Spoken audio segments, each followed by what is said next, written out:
कि जो उससे लड़ाई करता उसका आधा बल उसमें चला जाता, उसका अपना बल तो था ही, जिसके कारण उसे कोई जीतता नहीं था। दोनों भाई प्रेम से रहने लगे।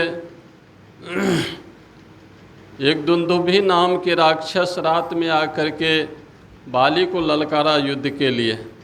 बाली नगर से निकला, उसके पीछे पीछे सुग्रीव भी गया। इसको देखा राक्षस तो भागने लगा, पहाड़ की गुफा में घुस गया। पहाड़ के गुफा में घुस गया तो बाली ने सुग्रीव से कहा कि तुम यहीं पर रहो, अगर 1 महीना में अगर मैं नहीं लौटूंगा तो समझ लेना कि मेरा भाई मारा गया। सुग्रीव वहीं पर बैठा रहा, बाली भीतर गया और युद्ध करके उस राक्षस को मारा, जिसके कारण सफ़ेद रक्त उस गुफा तक आ गया। तो सुग्रीव डर गया कि मेरा भाई मारा गया, हो सकता है कि वो राक्षस आएगा तो हमको भी मार देगा। तो वह पहाड़ के गुफा में एक विशाल पत्थर रख करके भाग गया। जब यहाँ किष्किंधापुरी आए तो बिना राजा का राज कैसे चलेगा, तो इसको राजा बना दिया। और जब राक्षस को मार करके वह बाली निकला तो देखा गुफा के मुंह पर पत्थर रखा हुआ, उसको हटाया और निकला। उसके मन में हुआ कि सुग्रीव ने हमको मरने के लिए इस गुफा के मुंह पर पत्थर दे करके चला गया, आता है तो देखता राजा बना हुआ, बड़े क्रोधित हुआ, उसको बहुत मारा। लेकिन किसी तरह से सुग्रीव वहाँ से जान बचा करके भागा और ऋषिमुख पर्वत पर जा कर के रहने लगा, क्योंकि वहाँ पर ऋषि का श्राप था, वहाँ बाली नहीं जा सकता था। हनुमान और सब मंत्री के साथ वहाँ पर रहने लगे। भगवान वहाँ पर जाते हैं, भगवान से उनकी मित्रता होती है और भगवान कहते हैं जो न मित्र दुख होई दुखारी, तिन्हीं बिलोकत पातक भारी। जो मित्र के दुख से दुखी नहीं होते हैं उसको बहुत भारी पाप लगता है। 2 मित्र थे, दोनों बड़े प्रेम से रहते थे और बम्बई में जा कर के बिजनेस करता था। वहाँ जब माल सस्ता हो जाता था तो वहाँ के व्यापारी इसको तार करता था। ये दोनों वहाँ पर चले जाते थे और माल खरीद करके उसके गोदाम में रख देता था और चला आता था अपने घर। दोनों जब माल का भाव बढ़ जाता था तो फ़ोन करता था, दोनों जाते थे, उसको बेच करके जो नफ़ा होता था दोनों ले लेते थे, उसी से उनका गुजारा चल रहा था। एक बार सामान का भाव बहुत बढ़ गया, 1 लाख रुपया आमदनी हुआ। दोनों मित्र बड़े प्रसन्न हुए कि 50-50 हज़ार रुपया होगा तो हम लोगों का बहुत काम होगा घर का।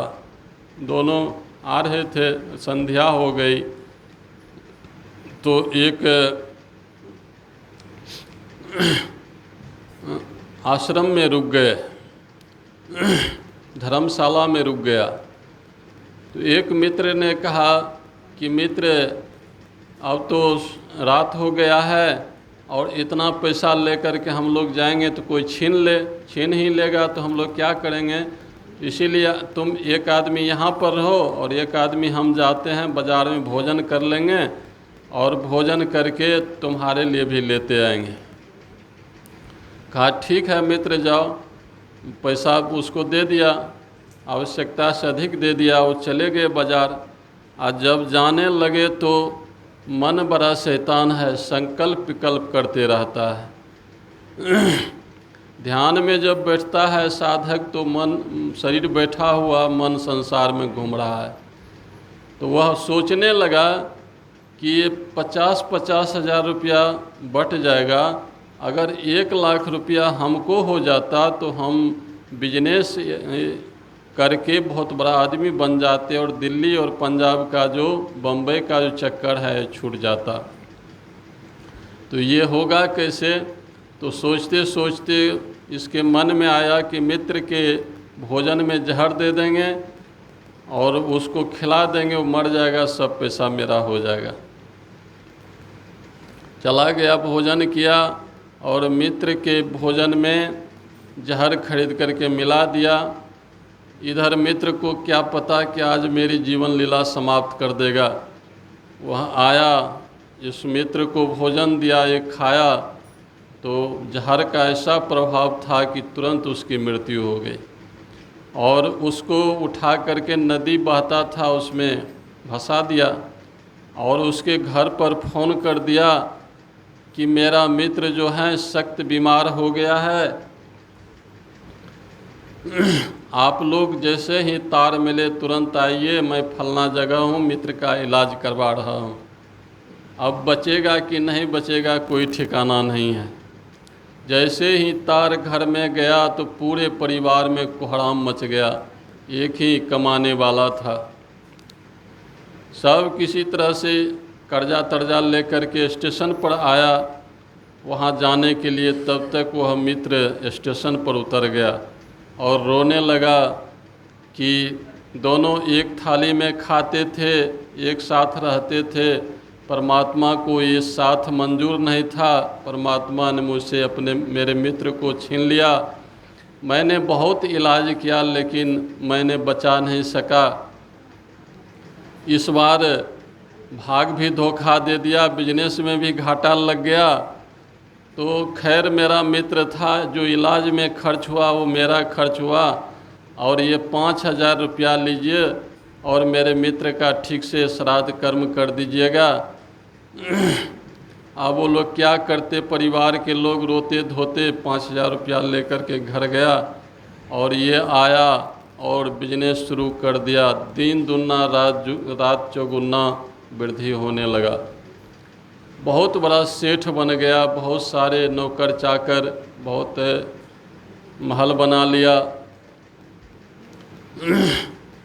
संयोग से एक पुत्र उसको उत्पन्न हुआ तो उस सेठ के मन में हुआ कि पाप किया तो धन भी हुआ और पुत्र की भी प्राप्ति हुई। लड़का थोड़ा बड़ा हुआ, पढ़ने के लिए बाहर भेज दिया, वहाँ जा कर के वो बीमार हो गया। तो उसको वहाँ से लाया और इलाज, बड़े बड़े डॉक्टर को बुलाया, पैसा की तो कमी थी नहीं, इलाज होने लगा, बीमारी बढ़ती गई। तो अंत में डॉक्टर ने कहा कि इस बीमारी का इलाज भारत में नहीं होगा, इस बीमारी का इलाज स्विट्ज़रलैंड में होगा। तो आप स्विट्ज़रलैंड इसको ले जाइए, वहाँ पर हो सकता है कि ये ठीक हो जाए।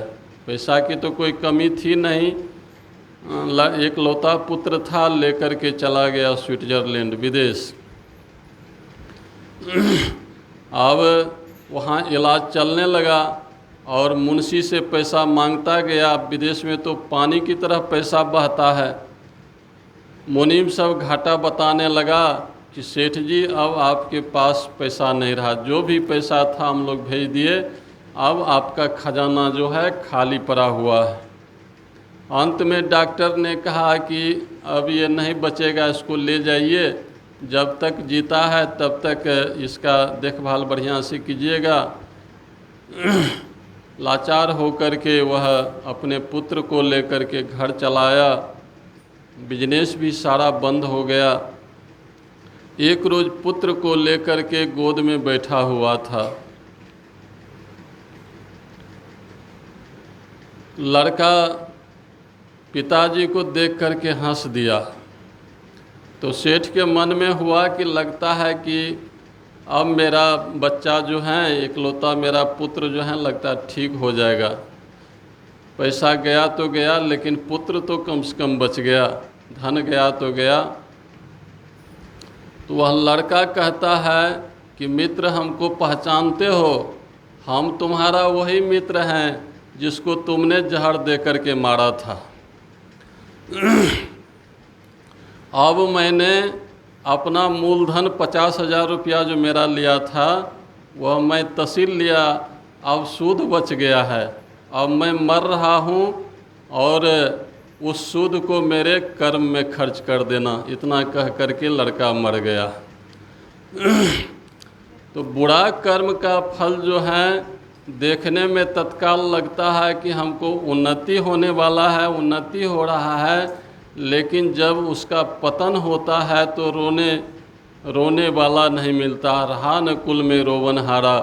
रावण ने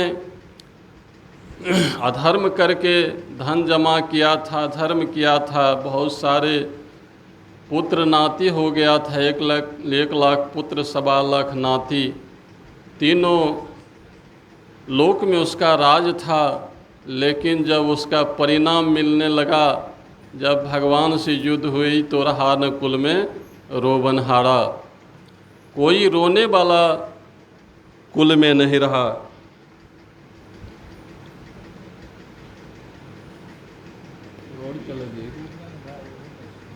अब समय मेरा हो गया, बाबा सुनिए। बोलिए श्री सद्गुरु महाराज की।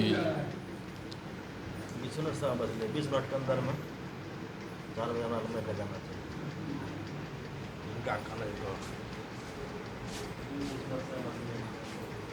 20 मिनट बचले, 5-5 मिनट व्यक्ति होती